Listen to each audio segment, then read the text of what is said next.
هذا المطعم الوحيد في بغداد راح يعيشكم أجواء القصة، مو بس تسمعون فلوق اليوم يم قصة. واللي راح تلقوه بالطابق الثاني. الديكور والقعدة والإطلالة 10 من 10. المنيو مالتهم بايتمات هواي متنوعة شرقي وغربي. تعالوا نشوف المطبخ.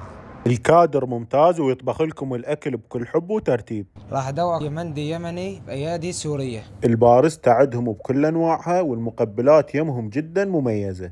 وهاي الدولمه العراقيه، ما شاء الله. شوف البصلات والفلفلات والباذنجان. يا جماعة الدولمة عندهم تفوز. وجربت القوز يم قصة، وكان اللحم مستوي وذايب للدرجة اللي تشوفوها قدامكم. الشيء المتفق عليه وما يختلف عليه اثنين ان الدجاج بطريقة المندي هو اطيب نوع دجاج. وجربت بيتزا قصة اللي يقدموها على الطريقة الإيطالية، وبعدها قدموا لنا الحلا بطريقة كلش حلوة ومميزة. مكان شبابي وعائلي راح تلقون بيه كل شي تحبوه. اليوم كنت يم مطعم وكافيه قصة، شارع فلسطين مجاور الجامعة المستنصرية.